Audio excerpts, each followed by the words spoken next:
मेरी माँ 60 साल की हो चुकी थी। वे आंखों से देख नहीं सकती थी, अंधी थी। और मेरे पापा को मरे हुए कई साल हो चुके थे। हम एक पुराने मकान में रहा करते थे, मगर हमारे बाप दादाओं का ये मकान था जहाँ हर चीज़ और दीवारों की एक कहानी दफन थी। मैंने इस घर में अपनी पूरी ज़िंदगी बिताई। हर कोने, हर दरवाजे, हर आंगन में मेरी यादों में बसा हुआ था। मगर इस घर की सबसे बड़ी अनकही कहानी मेरी माँ की थी। मेरी माँ हमेशा चुप रहती थी। वह ज़्यादा बातें नहीं करती थी और मुझे बचपन से ही उनकी यही आदत अजीब लगती थी। वह दूसरों के सवालों के जवाब देने के बजाय नज़रें झुका लेती, जबकि वह देख नहीं सकती थी, मगर मुझे हमेशा लगता था वह कुछ छुपा रही हैं। मैंने कई बार चाहा कि उनकी चुप्पी को तोड़ दूं, उनके ज़िंदगी के उन छुपे राजों को जानूं, मगर हर बार ये एक नया बहाना बनाकर बात को टाल देती थी। लेकिन जो बात सबसे ज़्यादा हैरान करने वाली थी वो ये थी कि हर साल माँ प्रेग्नेंट हो जाती थी। ये शब्द बोलते हुए भी मेरे शब्द लड़खड़ाते हैं। मेरे बदन में एक कपकपी सवार हो जाती है। मैंने अपनी ज़िंदगी में ऐसा कोई और मिसाल नहीं देखा था। हर साल बगैर किसी वजह की मेरी माँ के पेट में एक नया बच्चा पलने लगता और मैं हर बार मजबूर होकर उनका अबॉर्शन करवाता। ये कोई इत्तेफाक नहीं हो सकता था, मगर हकीकत ये थी कि मैंने कई बार डॉक्टर से पूछा ये कैसे हो सकता है। मेरी माँ से जब भी डॉक्टर पूछते तो वह हर बार हैरानी से बस सर हिलाकर रह जाती। ये कैसे हो सकता है। एक बार एक डॉक्टर ने परेशान होकर कहा, 60 साल की औरत का प्रेग्नेंट होना एक चमत्कार से कम नहीं, मगर चमत्कार सिर्फ अच्छे लोगों के साथ होते हैं। ये जो कुछ हो रहा था वह तो किसी नर्क से कम नहीं था। ये सब कैसे हो रहा था मैं नहीं जानता था, मगर ये जरूर जानना चाहता था कि ये आम बात नहीं थी। हर बार जब माँ को अस्पताल लेकर जाता, डॉक्टर सबकी नज़रों से मुझे देखती। एक बार एक नर्स ने मुझे अलग ले जाकर बात की। कहा, बेटा अब तुम्हारी माँ की उम्र ज़्यादा हो गई है, ये सब कैसे मुमकिन है? क्या तुम्हें सच में कुछ मालूम नहीं? मैंने नज़रें चुरा ली, क्योंकि मेरे पास इस सवाल का कोई जवाब नहीं था। मैं खुद भी तो यही जानने की कोशिश कर रहा था। मुझे याद है एक बार एक डॉक्टर ने माँ को चेक करने के बाद बड़ी बेयकीनी से सर हिलाया और बोला, ये साइंस के उसूलों के खिलाफ है। किसी 60 साल की अंधी औरत का हर साल प्रेग्नेंट होना ये कोई आम बात नहीं। मैंने डॉक्टर की तरफ उम्मीद भरी नज़रों से देखा, मगर जब उसने माँ से पूछा ये सब कैसे हो रहा है तो वह हमेशा की तरह चुप रही, जैसे वो खुद भी सच को नहीं जानती हूँ। माँ की चुप्पी मेरे लिए बर्दाश्त करने वाली नहीं थी। हर साल एक ही कहानी दोहराई जा रही थी। हर साल मैं बेबस होकर रह जाता, उन्हें अस्पताल लेकर जाता। हर साल वो मुझसे नज़रें चुराती रहती। मैंने कई बार उनसे पूछा और उनसे विनती की, गुस्सा किया, मगर उनकी चुप्पी कभी टूटने वाली नहीं थी। भगवान के लिए मुझे बताओ ये सब क्या है? मैंने एक दिन चीख कर कहा था। माँ के होंठ कांपने लगे, मगर वह कुछ न बोली। फिर उनके आंखों में आंसू तैरने लगे। उन्होंने इतना कहा, बस बेटा मैं नहीं जानती, लेकिन मैं जानता था वह जानती हैं। ये शब्द मेरे दिल में किसी तीर की तरह चुभी थी। अगर वे सच नहीं जानती तो क्या हर बार मेरी बात पर चुप क्यों रहती हैं? क्या उन्हें किसी का डर था जिसमें वह कई सालों से जी रही थी? मैं नहीं जानता था कि हकीकत क्या है, मगर मैं जरूर जानना चाहता था। अब मैं चुप नहीं रह सकता था। इस बार इस कहानी का अंजाम जानकर ही रहूंगा, चाहे मुझे उसकी कोई भी कीमत चुकानी पड़े। माँ मुझे सच बताओ। मैंने एक बार एक दिन माँ से बहुत गुस्सा किया और कहा, मेरा सब्र अब जवाब दे चुका था। कई सालों से मैं यही तमाशा देख रहा था और अब ज्यादा चुप नहीं रह सकता था। अब की बार तो डॉक्टर ने भी कह दिया था तुम्हारी माँ के जान को खतरा है। अब उनको हम और ज्यादा दवाई नहीं दे सकते। इनकी उम्र अब ये सब सहने की नहीं। इस दर्द में मैं अपनी माँ पर चिल्लाया था, माँ मुझे सच बता क्यों नहीं देती? आखिर ये सब क्यों हो रहा है? माँ ने अपने अंधी आंखों को मेरी तरफ मोड़ा और चुप रही। उनकी खाली आंखों में कुछ ऐसा था जो मुझे हमेशा परेशान कर देता था, जिसे वे देख तो नहीं सकती थी, मगर फिर भी सब कुछ जानती थी। फिर धीरे से बोली, बेटा मैं नहीं जानती ये कैसे मुमकिन है। मैंने गुस्से में चिल्लाया, क्या ये चमत्कार है? क्या कोई भूत है ये सब कर रहा है? वह इस बार भी कुछ नहीं बोली। मैं रिश्तेदारों से भी ये बात छुपा रहा था, लेकिन अब धीरे धीरे रिश्तेदारों में भी बातें होने लगी थी। कोई मेरी माँ को बुरा कह रहा था।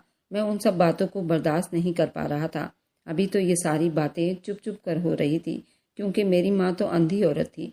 वह तो किसी ऐसे आदमी को देख भी नहीं सकती थी।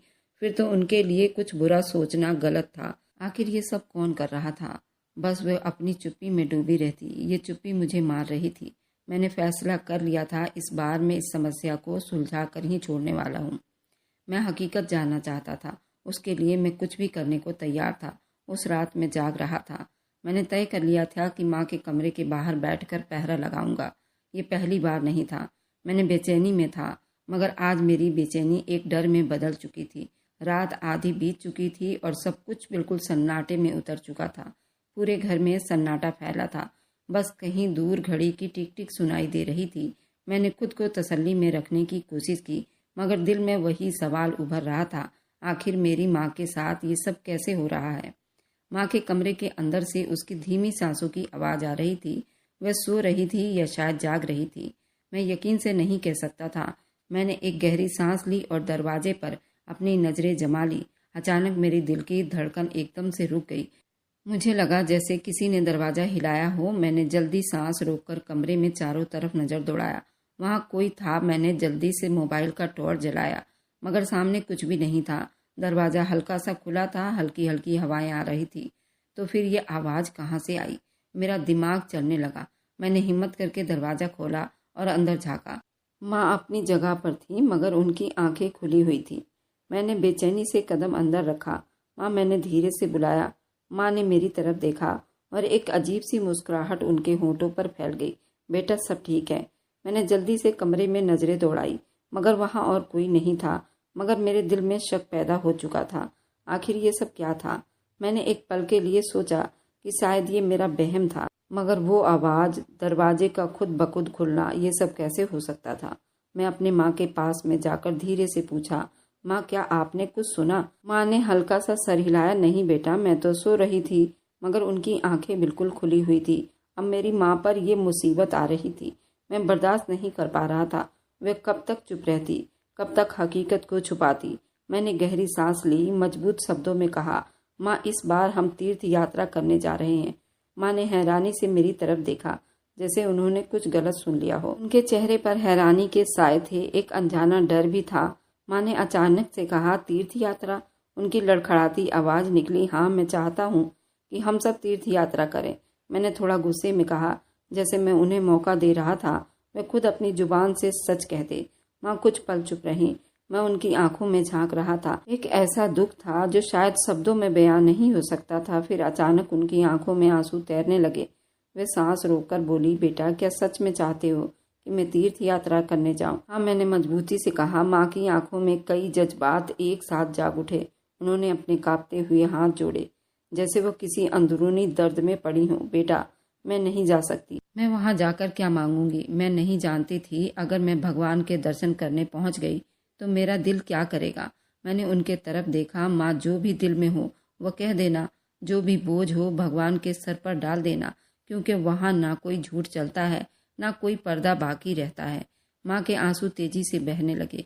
उसने आसमान की तरफ देखा, जैसे वह किसी अनदेखे साए से सवाल कर रही हो। भगवान मेरी प्रार्थनाएं स्वीकार करेगा, उसने धीरे से कहा।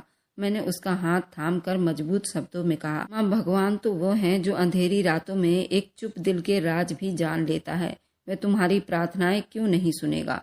माँ का जिस्म हल्का सा कांपने लगा था। वहाँ ऐसा लग रहा था जैसे उनके दिल का बोझ आंसू बनकर बहने लगा था। अगर उन्होंने भगवान के दरबार में जाकर सच न कहा तो फिर कहाँ कहेंगी? माँ ने कांपते हुए मेरे हाथ को मजबूती से थाम लिया और पहली बार ऐसा लगा जैसे उसके दिल की दीवारें हिलने लगी हों। सारा दिन माँ गुमसुम बैठी थी, किसी से बात नहीं कर रही थी, कुछ खा भी नहीं रही थी। बस कभी दीवारों को घूरती, कभी अपने हाथों को देखती, जैसे वे किसी नजर न आने वाले जंजीरों में जकड़ी हुई हों। शाम को जब मैंने उन्हें खाने के लिए कहा तो उन्होंने बस सर हिला दिया, मगर हाथ नहीं बढ़ाया। मैं जानता था वे किसी बड़े फैसले के बीच में खड़ी हैं और ये फैसला इतना आसान नहीं था।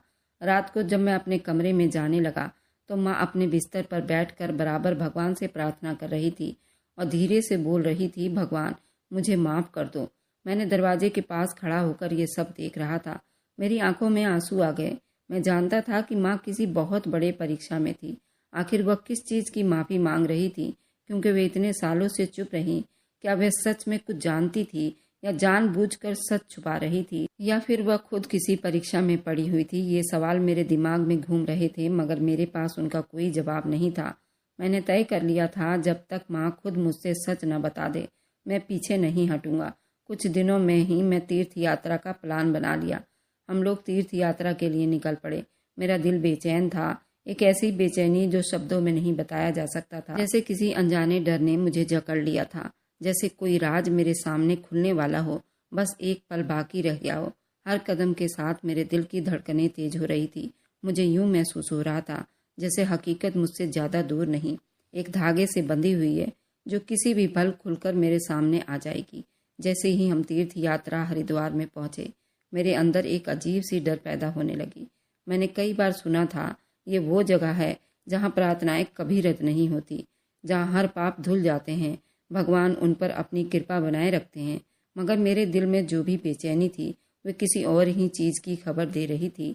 माँ के कदम जैसे ही गंगा जी में पड़े, मैंने महसूस किया कि उनके बदन में एक कपकपी सी सवार हो गई थी। उनके हाथ हल्के हल्के कांप रहे थे, सांस तेज हो रही थी। वह जैसे ही गंगा जी में डुबकी लगाने के लिए आगे बढ़ी, उनकी आंखों से आंसू बहने लगे, जैसे किसी बंद दरवाजे के पीछे बरसों से कैद आंसू आज एक ही पल में बह निकले हों। मैंने हैरानी से माँ को देखा। माँ, आपको क्या हो गया है? मगर माँ मेरी तरफ देख भी नहीं रही थी। उनकी आंखें बंद थी। वह बस पौड़ी पर बैठे, उनके होंठ कांप रहे थे, मगर कोई शब्द नहीं निकल रहा था। जैसे उनका दिल किसी बहुत बड़े बोझ के तले दब गया हो, जैसे वो कुछ कहना चाहती हो मगर जुबान साथ ना दे रहा हो। अचानक वो गिर गई। मैंने तेजी से आगे बढ़कर उन्हें संभालने की कोशिश की। वह बुरी तरह से कांप रही थी, उनकी हिचकियां साफ सुनाई दे रही थी और फिर उनकी कांपती हुई आवाज़ हवाओं में गूंज रही थी, भगवान तुम मेरे पापों को धो दे। मैं तो ये शब्द सुनकर बिल्कुल सुन रह गया। मेरी माँ तो अंधी थी, वह क्या पाप कर सकती थी? वह किस पाप की माफ़ी भगवान से मांग रही थी? ये सब था जो मैंने पहले कभी माँ के मुंह से नहीं सुना था। मेरी सांस अटक गई। माँ, क्या पाप? कौन सा पाप? मैंने उनको हिलाकर पूछा, जैसे मेरा शब्द खत्म हो चुका था। मगर माँ बराबर रो रही थी, उनके आंसू गंगा जल में गिर रहे थे, मगर वह कुछ भी बोलने के काबिल नहीं थी। जैसे उनके शब्द खत्म हो चुके हों, जैसे उनकी जुबान किसी अनदेखी डर के आगे बेबस हो चुकी हूँ। मेरे पूरे बदन में झुर्री सा दौड़ गया। भगवान मेरी माँ का मुजरिम पकड़ा जाए। मैं भी बेकाबू होकर गंगा जी को हाथ जोड़े। मेरी आवाज़ कांप रही थी, मेरा दिल धड़क रहा था और आंखों से आंसू बह रहे थे। मुझे यूं लगा था जैसे आज मेरी प्रार्थना रद्द नहीं होने वाली, जैसे आज गंगा जी अपना फैसला सुनाने वाली हूँ, जैसे भगवान हमें सच तक पहुँचाने वाले हैं। हम जब वापस घर पहुँचे तो मैंने पहले ही नज़र में कुछ अजीब महसूस किया। हवाओं में एक बोझल सी खामोशी थी, जैसे हवा भी थम गई हो। घर के बाहर लोगों का भीड़ लगा हुआ था, जो बिल्कुल चुप खड़े थे, मगर उनकी नज़रें चीख रही थी। मैंने उनके चेहरों पर कुछ ऐसा देखा जो मुझे परेशान कर गया। हैरानी, गुस्सा, एक अजीब सी नफरत। मुझे समझ नहीं आ रही थी ये सब लोग यहाँ क्यों जमा हैं। जैसे ही मैंने गाड़ी रोकी और बाहर कदम रखा, उनकी नज़रें एकदम मुझ पर जम गई। ऐसा लगा जैसे मैं किसी दूसरे ही दुनिया में आ गया हूँ, जैसे मैं वह आदमी नहीं हूँ जिसे ये लोग कल तक जानते थे। मैंने बेचैनी से माँ के कान में कुछ कहा, ये सब यहाँ क्यों जमा हुए हैं? माँ ने कोई जवाब नहीं दिया, मगर उनके हाथों की पकड़ मेरे बाजू पर मजबूत हो गई। मैंने उनके चेहरे की तरफ देखा। वह डर के साए थे, जिसे पहले से मालूम था आज कुछ होने वाला है। वह देखो, किसी ने दरवाजे से कहा और सबकी नज़रें माँ की तरफ मुड़ गई। ये वही औरत है जिसके साथ जुल्म होता रहा है। मेरे अंदर कुछ टूटने लगा। मैंने चौंक कर लोगों की तरफ देखा। तुम लोग क्या कह रहे हो? मेरी आवाज़ खुद ब खुद मुझे अजनबी महसूस हो रही थी। कोई एक आदमी बोला, हम जानते हैं कि तुम हर साल अपनी माँ का ऑपरेशन करवाते थे। मेरी सांस जैसे रुक गई। मैं बड़ी बेयकीनी से उनके चेहरे को देखा, जो कल तक मेरे साथ थे, मेरे जानने वाले थे, मगर आज उनके असर में शक और नफरत थी। ये झूठ है, मैंने कांपती हुई आवाज़ में कहा, जैसे खुद को यकीन दिलाने की कोशिश कर रहा हूँ। नहीं, ये सच नहीं। एक औरत ने चीख कर कहा। उसकी आवाज़ में वह यकीन था जो मेरे अंदर भी नहीं था। हमने सब कुछ देख लिया है, वह औरत बोलती जा रही थी। ये जुल्म छुप नहीं सकता। हमने देखा है। मेरे पैरों तले से ज़मीन निकल गई। पुलिस को बुलाया गया। ये आखिरी शब्द मेरे कानों से जैसे बिजली बनकर, एक ऐसी बिजली जो मेरे अंदर हर यकीन, हर उम्मीद, हर सवाल को जलाकर राख कर रही थी। मेरे दिल की धड़कन बेकाबू हो गई थी, जैसे किसी ने सीने में एक भारी पत्थर रख दिया हो। पुलिस को बुलाया गया। शब्द मेरे कानों में गूंज रहे थे, बार बार, जैसे कोई मुझे बुला रहा हो। मैंने देखा हर चेहरा मेरे खिलाफ था, हर आंख मुझ पर इल्ज़ाम लगा रही थी, हर होठ मेरे बारे में कुछ कह रहा था। मेरी नज़रें माँ की तरफ मुड़ी। माँ जो हमेशा मेरी रक्षा करती थी, मेरे लिए प्रार्थना करती थी, मेरा सब कुछ थी, वे आज भी चुप खड़ी थी। ये चुप्पी मुझे मार रही थी। ये चुप्पी सबसे बड़ी गवाही थी। उस पर पुलिस की गाड़ी आकर रुकी और 2 हवलदार तेजी से बाहर निकले। उनके बूटों की आवाज़ जैसे मेरे बदन में बिजली बनकर दौड़ गई। लोगों का भीड़ चुप हो गया, मगर उनकी नज़रें और ज़्यादा शक में हो चुकी थी। एक पुलिस वाले ने सख्त नज़रों से मुझे घूरा, फिर आगे बढ़कर एक चीखती हुई आवाज़ में कहा, हमें तुम्हें गिरफ्तार करना है। मेरी सांसें रुक गई। मैं बिल्कुल सुन्न हो गया। मुझे लगा शायद मैंने गलत सुना हो, शायद ये सब कोई गलत फहमी है, मगर नहीं, वह मुझसे ही बात कर रहा था। मैंने कुछ नहीं किया। मेरी आवाज़ कांपने लगी, मगर पुलिस वाले के चेहरे पर मुझ पर शक जमी हुई थी। तुम्हारी माँ हर साल प्रेग्नेंट होती थी और तुम ही उसका अबॉर्शन करवाते थे। मेरी दुनिया जैसे थम गई। ये क्या इल्ज़ाम था? ये कैसा दावा था? ये कैसा घिनौना इल्ज़ाम था जिससे मैं खुद भी बेखबर था। मुझे लगा जैसे ज़मीन मेरे पैरों तले से निकल रही थी, जैसे मैं किसी गहरे अंधेरे में डूबने लगा हूँ। मेरी बहनें भी मुझे खुद मुजरिम समझने लगी। ये झूठ है, मैंने जोर से कहा, मगर मेरी अपने ही आवाज़ कमज़ोर लग रही थी। मेरे आसपास खड़े लोग बातें करने लगे। कुछ के चेहरे बड़े परेशान थे, कुछ के नफ़रत भरे थे, कुछ आंखें बस मुझे मुजरिम समझकर घूर रही थी। ये सब गलत है, मैंने एक बार फिर कहा, इस बार ज़्यादा जोर से, जैसे अपनी सफाई में चीख कर कुछ साबित कर सकूं। पुलिस वाले ने मेरी तरफ कदम बढ़ाया। अगर ये गलत है तो तुम्हारी माँ चुप क्यों है? ये शब्द मेरे सीने में किसी खंजर की तरह उतर गया। मैंने जल्दी से माँ की तरफ देखा, वह फिर भी चुप थी। ये चुप्पी, ये खामोशी मुझे तबाह कर रही थी। मुझे लगा जैसे मेरे पैरों तले से ज़मीन खिसक गई हो। ये झूठ है। मैं अपनी माँ को बचाने की कोशिश कर रहा था। मैं चिल्लाया। पुलिस अफसर ने मेरी तरफ हथकड़ी बढ़ा दी। तुम्हें अदालत में सब साबित करना होगा। तुम हमारे साथ चलो। माँ की आंखों में आंसू उतर रहे थे। उसका चेहरा गम और बेबसी की एक दास्तां सुना रही थी, मगर उसके हार्ट बीट बिल्कुल बंद हो चुके थे, जैसे वो बोलना चाहती हो मगर कोई ताकत उसे रोक रही हो, जैसे वो किसी ऐसे बोझ तले दब गई हो जिसका वजन शब्दों में बयान नहीं किया जा सकता था। माँ कुछ कहो, मैं बेयकीनी और बेवजह से बुलाया। मेरी आवाज़ कांप रही थी, जैसे मेरा पूरा बदन बिखरने के पास आ गया था। माँ ने मेरी तरफ देखा। आंसुओं से भीगी आंखों में एक ऐसा दर्द था जो शब्दों से नहीं बताया जा सकता था, मगर वह अब भी चुप थी। मेरे अंदर एक तूफान उठ रहा था। मैंने बेचैनी से आगे बढ़कर कहा, माँ बस एक शब्द कह दो, मैं बेकसूर हूँ। मगर वह कुछ न बोली, चुप रही। यह हकीकत, खामोशी सबसे बड़ी गवाही थी। पुलिस और हवलदार ने एक दूसरे की तरफ देखा, जैसे वो मेरे सवाल का जवाब मेरी माँ की जुबान से निकलते शब्द में ढूंढ रही हो। मगर जब माँ की जुबान से कोई शब्द ना निकला तो एक पुलिस वाले ने आगे बढ़कर कहा, ये चुप्पी तुम्हारे खिलाफ है और अगले पल तुम्हें हथकड़ी लगा दी जाएगी। मेरी आंखों के सामने अंधेरा छाने लगा। ये क्या हो रहा था? क्या सच में मैं मुजरिम था या फिर किसी ऐसी परीक्षा में था जिसका अंजाम मुझे भी मालूम ना था? भीड़ की बातें, पुलिस की सख्त नजरें, हथकड़ी, माँ की चुप्पी, ये सब मेरे खिलाफ था। ये मुझे कुछ नहीं समझ आ रहा था। मुझे पुलिस की गाड़ी में डाल दिया गया था। मेरे हाथों में हथकड़ियाँ पहना दी गई थी। मेरे कानों में भीड़ की आवाज़ गूंज रही थी। हर कोई मुझे ऐसे देख रहा था जैसे मैं कोई कातिल हूँ। जैसे ही दरवाज़ा बंद हुआ, मेरी आंखों के सामने अंधेरा छा गया। मैं एक ऐसा इंसान था जो अपनी ही माँ पर जुल्म करता था। माँ मेरे सामने खड़ी थी, मगर वह अब भी चुप थी। मेरा दिल तेजी से धड़क रहा था। माँ कुछ तो कहो, मैंने चीख कर कहा, लेकिन उनकी आंखों से बहते आंसुओं के अलावा कोई जवाब नहीं आया। पुलिस स्टेशन पहुंचते ही मुझ पर सख्ती से पूछताछ की गई। तुम हर साल अपनी माँ का अबॉर्शन करवाते थे? पुलिस ने अपनी सख्त कार्रवाई करते हुए मुझसे पूछा। नहीं, मैं ऐसा क्यों करूँगा? मैंने गुस्से से जवाब दिया। हमने मोहल्ले के लोगों से बात की है, हर कोई यही कह रहा है। तुम्हारी माँ हर साल अचानक प्रेग्नेंट हो जाती थी और तुम उन्हें ज़बरदस्ती अस्पताल ले जाकर ऑपरेशन करवा देते थे। ये सब झूठ है। मैंने अपनी मुट्ठियाँ भींच ली। अगर झूठ है तो तुम्हारी माँ अब तक चुप क्यों है? पुलिस अफसर मेरी तरफ मुड़कर मुस्कुराहट के साथ कहने लगा। मैं चुप हो गया। मेरे पास इस सवाल का कोई जवाब ही नहीं था। कुछ घंटे बाद मुझे जेल में बंद कर दिया गया था। काल कोठरी की ठंडी दीवारें और सलाखें और अजनबी चेहरे, सब कुछ मेरे लिए बर्दाश्त करना मुश्किल हो रहा था। जैसे मैं किसी बुरे सपने में कैद हो गया हूँ, जहाँ हकीकत और धोखे आमने सामने खड़े थे। मैं दीवार से टेक लगाकर बैठ गया, आंखें बंद कर ली और एक गहरी सांस ली। हे भगवान, मैंने ऐसा कुछ नहीं किया।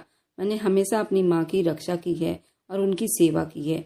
मेरे होंठ और आवाज़ हिल रहे थे, मगर दिल की चीखें बहुत तेज थी। मैंने हमेशा अपनी माँ का ख्याल रखा था। हर पल हर हाल में मैंने अपने कंधों पर उनकी देखभाल की जिम्मेदारी उठाई थी। मगर आज मैं एक मुजरिम की तरह था। मेरी आंखें बंद थी, मगर दिमाग में एक तूफान उठ रहा था। वे सारे पल जब मैंने माँ के साथ बिताए थे, जब मैंने उसकी रक्षा के लिए सब कुछ किया। मैंने हर साल उसका इलाज करवाया। सब कुछ नज़रों के सामने किसी फिल्म की तरह चलने लगा। मैंने हमेशा माँ की रक्षा की, तो फिर आज मैं उनका सबसे बड़ा मुजरिम की तहत यहाँ बंद क्यों था? मेरी मुट्ठियाँ भींच गई और मैं शुरू से सभी रिश्तेदार पर नज़र दौड़ाने लगा, जो हमारे घर आया जाया करते थे और जो लोग मेरी माँ की मदद किया करते थे। मेरी नज़र में वह सभी लोग अच्छे थे। मैं जवान हो गया था तब मेरी दादी की मृत्यु हुई थी और पापा की तो बचपन में ही हो गई थी। 5 साल पहले ही चाचा की लव मैरिज हुई थी। वह शहर में अपनी पत्नी के साथ रहते थे। वे अब हमारे घर बहुत कम ही आते थे। वे भी माँ को बार बार समझा रहे थे, लेकिन मैं अपने सफाई में किसी से कुछ नहीं कह सकता था। ये तो मेरी माँ ही बता सकती थी। आखिर वह क्यों चुप थी? मुझ पर इतना बड़ा इल्ज़ाम लगने के बाद भी वह चुप थी। मैंने दीवार से टेक लगाकर आंखें बंद कर ली, मगर इस अंधेरे में भी सिर्फ एक ही सवाल गूंज रहा था, माँ तुम चुप क्यों हो? अगले दिन मुझे अदालत में पेश किया गया। भीड़ वहाँ पर पहले से मौजूद था और जैसे ही मुझे कमरा अदालत में ले जाया गया, लोग धीरे धीरे बातें करने लगे। ये वही आदमी है जो अपनी माँ पर जुल्म करता था। इतने सालों से ये सब कुछ कर रहा था, मगर किसी ने नहीं रोका। ये खुद को मासूम कह रहा है, मगर उसकी माँ ने अभी तक उसके पक्ष में एक शब्द नहीं बोला। ये सुनकर मैं बेकाबू होकर माँ की तरफ देखा, जो अदालत में मेरे सामने खड़ी थी। माँ सच बताओ, मैंने बेचैनी से कहा। क्या मैं तुम्हारा मुजरिम हूँ? माँ ने सर झुका लिया। मेरे पैरों तले से जमीन निकल गई। तो क्या सच में मेरी माँ भी यही समझती थी कि मैं मुजरिम हूँ? जज ने माँ की तरफ देखा। जज की नज़रें सवालिया थी। मेरी बहनें दोनों रो रही थी। बहनोई भी परेशान थे। एक ने तो मुझे कहा, तुम्हें तो मर जाना चाहिए, तुमने इतना बड़ा पाप किया है। मैं अपने बहनोई को कैसे बताता? ये सब मैंने नहीं किया। वे लोग भी अपनी तरफ से पूरी कोशिश कर रहे थे मुझे बचाने की। मेरी बहन ने कई वकीलों से बात की थी, कोई भी मेरा केस लड़ने को तैयार नहीं था। माँ भी चुप थी। चाचा भी मुझे बहुत परेशान नजर आ रहे थे। मेरी बहन के तरफ से किए गए वकील ने सबसे पूछताछ की। कोई मामला सामने निकल कर नहीं आया। सबकी शक की सुई मेरी तरफ थी। आज माँ भी बहुत ज़्यादा दर्द से तड़प रही थी। फिर आज जज आखिरी फैसला करने वाला था और मुझे उम्र कैद की सज़ा देने वाला था। तभी मेरी माँ चीख पड़ी और मैं उन्हें सुन खड़ा होकर देखता रह गया। और जो कुछ उन्होंने जज के सामने बयान किया, सबके पैरों तले से ज़मीन निकल गई। उनके साथ जो भी जुल्म हुआ था, 1 साल नहीं, 2 साल नहीं, 20 सालों से ये जुल्म बर्दाश्त कर रही थी। उनके साथ जो भी कुछ हो रहा था, वह परिवार में से ही था और वह था जिस पर किसी की शक की सुई नहीं गई, क्योंकि वह इतना सातिर आदमी था। उस पर कोई शक नहीं कर सकता था, क्योंकि वह लोगों के सामने भगवान बनता था और अंदर किसी राक्षस से कम नहीं था। माँ ने उसका नाम लिया तो मैं भी हिलकर रह गया। मुझे भी यकीन नहीं हो रहा था। एक पल को मैं खुद भी इस जुर्म को स्वीकार कर चुका था, लेकिन उन पर मैं सवाल ही नहीं उठा सकता था। वो मेरे चाचा थे। पहले हम लोग छोटे थे, हर रात मेरी माँ के साथ गलत संबंध बनाते थे। उन्होंने मेरी माँ के अंधेपन का नाजायज़ फ़ायदा उठाया और मेरी माँ का रेप करते रहे। जब मेरी माँ ने उनके खिलाफ आवाज़ उठानी चाही, तो उन्होंने मुझे मारने की धमकी दे दी और कहा, अगर तुम मेरे खिलाफ कुछ भी कहोगी तो मैं तुम्हारे बेटे को जिंदा नहीं छोड़ूंगा और तुम इन अंधे आँखों के साथ कुछ भी नहीं कर सकती हो। और पूरा गांव मुझ पर विश्वास करता है, क्योंकि मैं पूरे परिवार को बिठाकर खिलाया है और तुम्हारी बेटियों को अच्छे घर में शादी कर दी है। जब वकील ने मेरे चाचा को हिरासत में लिया और सारे परिवार उनको देखते रह गए, जब वकील ने चाचा से पूछताछ की, चाचा ने अपने मुंह से जो कुछ कहा, मेरे पैरों तले से जमीन निकल गई। उन्होंने कहा कि तुम्हारी माँ बहुत खूबसूरत थी। मैं तुम्हारे पिता से ज़्यादा तुम्हारी माँ को चाहता था, क्योंकि मेरा भाई मुझे सिर्फ 2 साल छोटा था। हम सब एक ही साथ पढ़ते थे। मैं बचपन से ही तुम्हारी माँ वंदना से मोहब्बत करता था, लेकिन मेरी फूटी किस्मत, तुम्हारी माँ मेरे भाई से मोहब्बत कर बैठी थी। जब मुझे इसके बारे में मालूम हुआ तो जैसे मेरे दिल चकनाचूर हो गया था और उसी गम में मैं गलत रास्ते पर चल पड़ा था। तुम्हारी माँ की याद में मैं शराब पीने लगा था, लेकिन मैंने ये बात किसी को नहीं बताई थी। ये बात सिर्फ मुझ तक थी।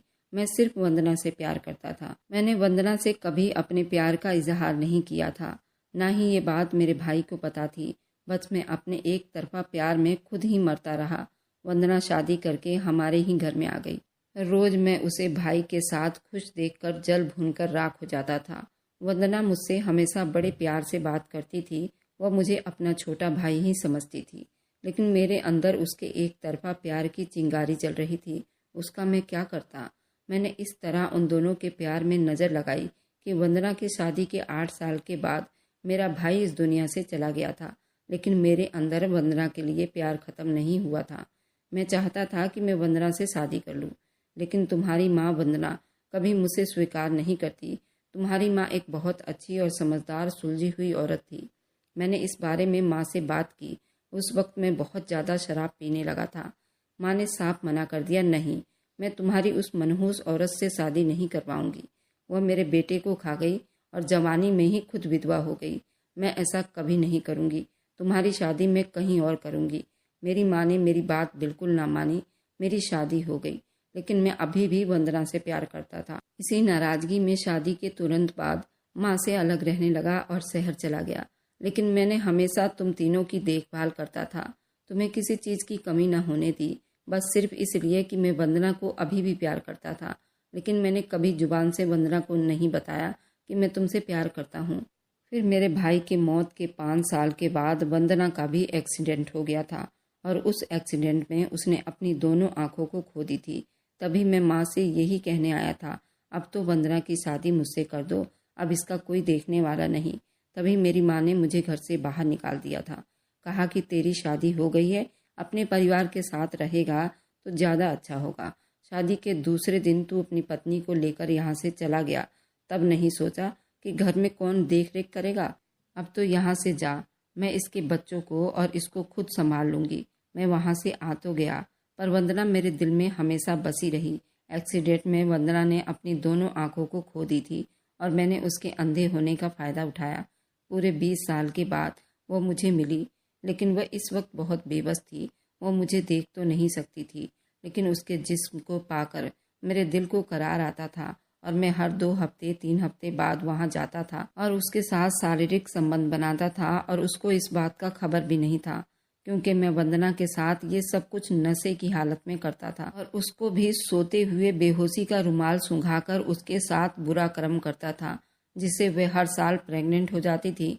लेकिन एक दिन इतनी बुरी किस्मत थी, मेरी माँ ने मुझे पकड़ लिया और वंदना भी ये सब कुछ जान गई थी। माँ ने तो मुझे कसम दे दिया कि तू यहाँ नहीं आएगा, लेकिन मैं अपने दिल के हाथों मजबूर हो गया और मुझ पर भगवान ने फिर से कृपा की। मेरी माँ भी इस दुनिया से चली गई। उसके बाद मेरे और वंदना के बीच में तो कोई आता ही नहीं था। मैं हर 2-3 दिन के बाद उसके साथ वह सब कुछ करता था, लेकिन इस बार मैं उसको बेहोश करके नहीं करता था, क्योंकि उसको सच मालूम हो गया था। मैं उसे धमकी देता था कि मैं तेरे बच्चों को जान से मार दूंगा अगर तूने अपनी जुबान खोली तो, क्योंकि मैं तेरे लिए पूरे 20 साल तड़पा हूँ। मैं बचपन से ही तुझसे मोहब्बत करता था, लेकिन तुमने मेरी मोहब्बत को ठुकरा कर मेरे भाई से शादी कर ली और मुझे कई साल तड़पाया। शायद मेरी हाय तुम्हें लग गई थी और मेरा भाई भी इस दुनिया से चला गया। उसके बाद भगवान ने मेरी माँ को भी मेरे रास्ते से हटा दिया। तुम सच भी जान गई। मुझे इससे कोई समस्या नहीं थी। शायद मेरे पाप का घड़ा भर चुका था। वंदना में इतनी हिम्मत आ गई और आज उसने भरी अदालत में मेरे किए गए गुनाह को बयां कर दिया। सारे अदालत के लोग, सारे रिश्तेदार चाचा की बातों को सुनकर हैरान रह गए। सबका मुंह खुला का खुला ही रह गया। क्या दुनिया में इतने गिरे हुए इंसान भी रहते हैं कि किसी के लाचारी का कोई इस तरह फायदा उठा सकता है। पुलिस वालों को भी रिश्वत खिलाया गया था ताकि मुझे जेल से ना निकाल दिया जाए, ताकि माँ के साथ ही पूरी जिंदगी अय्यासी करता रहे। लेकिन आज माँ ने भरी अदालत में इसको बेनकाब कर दिया। मैं तो बिल्कुल अपने आपे से बाहर आ गया था। मैंने वहीं अदालत के अंदर ही अपने चाचा का सर फाड़ दिया था, लेकिन मेरी माँ मेरे पैरों में गिर गई। मेरी माँ रोने लगी, बोली कि मैं तुम्हें खोना नहीं चाहती, तुम मेरी हिम्मत हो, तुम मेरी उम्मीद हो, मैं तुम्हारे सहारे जी लूँगी। तुम इस गुनहगार को मार कर अपना हाथ गंदा मत करो, इसको तो भगवान सजा देगा। चाचा को हिरासत में ले लिया गया और मैं अपनी माँ को लेकर अपने घर चला आया। मेरी बहनें भी और मेरे बहनोई भी, हम चारों एक दूसरे का सहारा बने और अपने घर लौट आए। और मेरे चाचा को भी जेल हो गई। मेरी माँ को प्रताड़ित और रेप के जुर्म में उम्र कैद की सजा सुना दी गई और मेरी चाची ने भी चाचा के जेल जाते ही दूसरी शादी कर ली और चाचा के हिस्से की सारी दौलत भी ले गई। भगवान हमेशा बुरे कर्मों की सजा इसी दुनिया में दे देता है। उसने मेरी माँ के साथ इतना बुरा किया, इसलिए उसकी पत्नी ने भी उसके साथ गद्दारी की। अब उसको बचाने वाला कोई नहीं, उसको जेल में मिलने के लिए भी कोई नहीं जाता। मैंने भी अपनी शादी कर ली है और अपनी माँ के साथ खुशी खुशी रहता हूँ। मेरी पत्नी मेरी माँ की सेवा करती है और पूरा घर मेरी पत्नी ने संभाला हुआ है। हमारा जीवन फिर से खुशियों से भर गया। अब हमें नहीं पता कि मेरे चाचा किस हाल में होगा। हम कभी उससे जेल में मिलने नहीं गए। और मेरी वीडियो जहाँ कहीं से भी आप लोग देखते हैं, कमेंट में अपने शहर का और राज्य का नाम ज़रूर बताइए। मुझे आप लोगों के कमेंट पढ़ने में बहुत आनंद आता है और उन सभी का मैं बहुत बहुत धन्यवाद करना चाहती हूँ जो लोग मेरी वीडियो को देखते हैं, लाइक करते हैं, शेयर करते हैं। अगर आपको आज की कहानी पसंद आई है तो वीडियो को ज़रूर लाइक कीजिएगा और अपने दोस्तों के साथ शेयर भी कीजिएगा। और हाँ, अगर आपने अभी तक हमारे चैनल को सब्सक्राइब नहीं किया है तो ज़रूर जाकर सब्सक्राइब कर लें। मिलते हैं हम अपनी कल की एक और नई दिलचस्प कहानी के साथ। मुझ पर सदा अपना प्यार और स्नेह बनाए रखें।